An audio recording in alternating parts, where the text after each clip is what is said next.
네, 이제 강화제의 종류에 대해서 말씀드리도록 하겠습니다. 먼저 강화제는 그 기준에 따라서 크게 두 가지로 분류를 할 수가 있는데요. 첫 번째는 근원에 따른 분류로서 그 무조건 강화제와 조건화된 강화제 이렇게 두 가지로 나눌 수가 있겠습니다.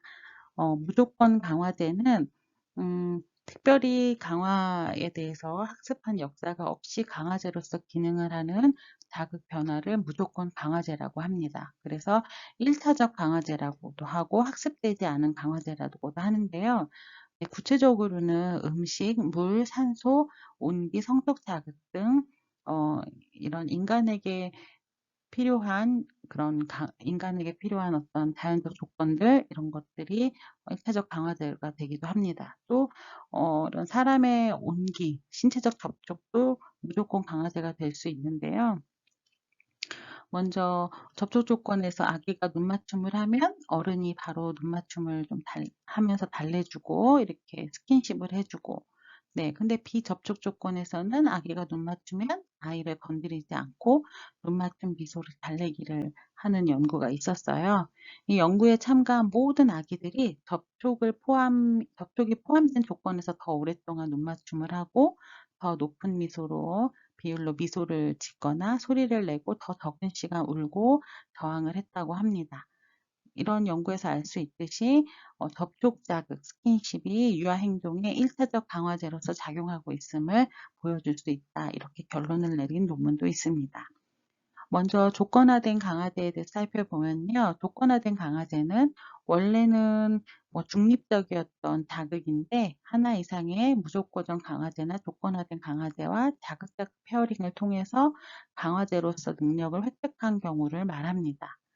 네, 그래서 원래 중립적이던 자극은 이렇게 반복되는 페어링 과정을 통해서 강화 능력을 획득을 하는 거예요. 그래서 예를 들어서 음식이 강화제로서 제시가 될 때 어떤 소리가 반복해서 딱지어지면 그 소리가 이유, 동기 조작이 되어서 음식을 현재 효과적인 강화제로 만들 때만 강화제로서 기능할 수 있는 것이 되는 거죠. 또 이제 중립적 자극은 다른 강화제와 직접적인 물리적 페어링 없이도 인간에게 조건화된 강화제가 될 수 있는데요. 이를 언어 아날로그 조건화라고 합니다. 그리고 일반화된 조건 강화제는 다수의 무조건 강화제와 짝지어진 결과로 생긴 조건화된 강화제로서의 효과성에 있어서 현재 이호에 의존하지 않는 것을 말합니다. 그래서 예를 들어서 사회적 관심이 많은 강화제와 동시에 일어나기 때문에 일반화된 조건 강화제가 됩니다. 일반화된 조건 강화제가 더 많은 강화제와 짝지어질수록 효과적일 가능성이 높습니다. 여러 2호 조건에서 걸친 효과 때문에 일반화된 조건 강화제가 특정 강화제의 2호를 통제하는 것이 제한된 상황에서 임상가에게 아주 매우 유용합니다. 그리고 이제 두 번째 분류에 의해서 형식적 특성에 의한 분류에 의해서는요. 먼저 음식 강화제, 물건 강화제, 활동 강화제, 사회적 강화제로 나뉩니다. 음식과 물건은 말씀 안 드려도 아마 잘 아실 거고요. 치료실에서도 음식 마이쮸라든지 과자, 비타민 이런 것들을 아주 잘게 쪼개서 이제 사용을 하고요. 물건 강화제는 보통은 장난감이나 특별히 애착을 가지고 있는 물건들을 조사해서 이제 활용을 하기도 합니다. 활동 강화제는요, 특정 행동에 참여할 기회가 강화제로서 기능을 할 때 활동 강화제라고 부르는데요.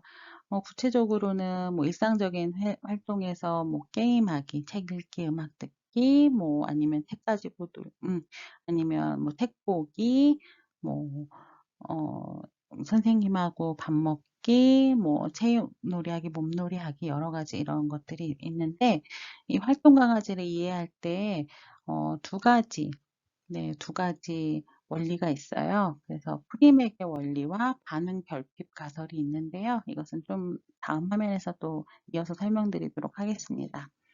네, 사회적 강화제는 잘 아시다시피, 네, 신체적 접촉, 뭐 포옹이라든지 아니면 뭐 등이나 어깨를 두들겨주는 아니면 가까이 가서 있는다든지 관심을 주고 칭찬하는 것이 사회적 강아지의 예입니다. 자, 그러면 이 중에서 활동 강아지하고 사회적 강아지가 들어있는 활용한 연구들을 좀 살펴보도록 하겠습니다.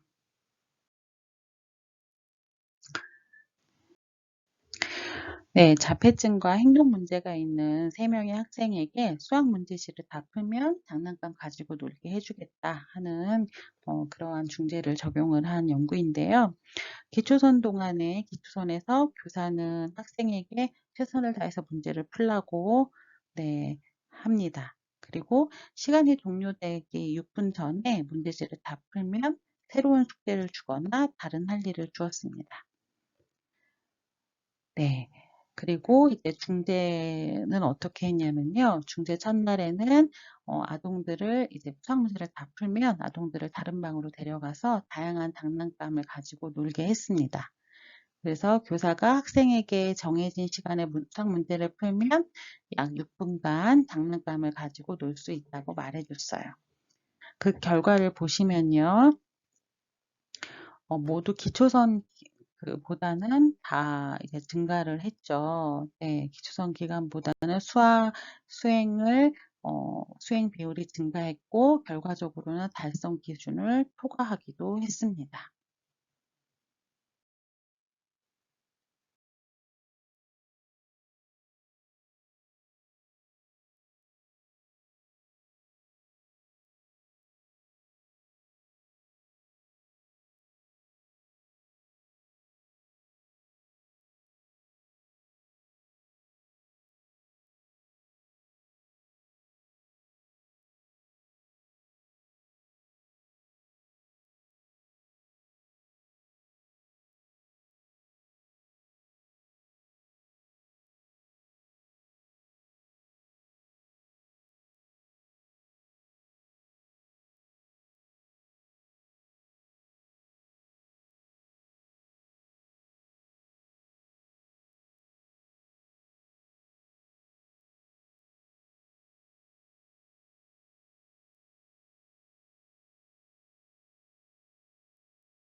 네, 이번에는 사회적 강화제에 의한 정적 강화를 활용한 논문입니다. 먼저, 음, 어, 이제 교장 선생님이 완전히 얘네는 정말 뭐 전혀 말을 듣지 않는다고 표현한 30명의 6학년 네, 아동들에 대한 논문인데요. 먼저 이제 그 연구자들이 가서 이제 행동을 좀 측정을 했어요. 측정을 했고, 또 그 선생님들이 어떻게 언어적으로 표현을 하고 관심을 했는지도 같이 기록을 했습니다. 네, 그래서 이제 교사의 언어적 관심이 학생들의 적절한 행동에 나왔으면 플러스로 하고, 부적절한 행동에 언어적 관심을 보였으면 마이너스로 이렇게 표시를 해서 각각을 데이터를 수집을 했고요. 네, 근데 이제 그 기초성 기간에는 과제 행동이 평균 44% 수준으로 발생을 했고, 그 다음에 교사는 수업당 과제 행동에 대해서 평균 1.44회 이제 언어적 관심을 제공을 했어요. 뭐 그 언어적 관심은 적절한 행동에 대해서는 그래 해 하는 이제 허락해주는 형태였고요. 과제 외 행동에 대해서는 이제 좀 꾸짖는 그런 형태로 나왔습니다. 근데 보조교사가 들어갔던 수업에서는 또 아동의 이제 수행이 거의 과제 행동의 비율이 90%까지 올라가기도 했어요. 네, 기초성 기간 동안에 아이들이 너무 심하게 과제 행동을 하지 않고 방해 행동만 계속하니까 교장선생님하고 교사들이 회의를 해서 또 여러 가지 방안을 마련을 했어요. 뭐냐면 이제 아동들한테 해야 할 일들을 칠판에 쫙 적어놓고 그다음에 자리를 바꿨어요. 네, 근데 아무 그거에 대한 효능이 일어나지는 않았어요. 효과는 없었거든요. 네, 그래서 이제 연구진이 기초선의 데이터를 이제 교사에게 먼저 보여줬습니다. 보여주면서 어, 아이들의 긍정적인 행동에 더 언어적 관심을 보여주라. 네, 데이터 상으로 지금 선생님이 긍정적인 것에 대한 언어적 관심이 굉장히 적고 부정적인 행동에 대해서 언어적 관심이 많기 때문에 아이들이 그 반대로 강화받을 수 있도록 좀 해 주십시오 하고서 그렇게 선생님께 말씀을 드렸고 매 수업이 끝날 때마다 이제 그 데이터를 새로 수집한 것. 그러니까 교사가 그 수업에서 관심을 어디에 더 많이 두었는지를 계속해서 데이터를 이제 제공을 합니다. 네, 일단 그렇게 했더니 첫 번째 강화 단계에서 과제 행동에 따른 교사의 긍정적 관심의 빈도가 평균 14.6회로 증가를 해요. 원래는 1.44회였잖아요. 네, 그리고 과제 행동의 평균 수준도 72%로 증가를 했습니다.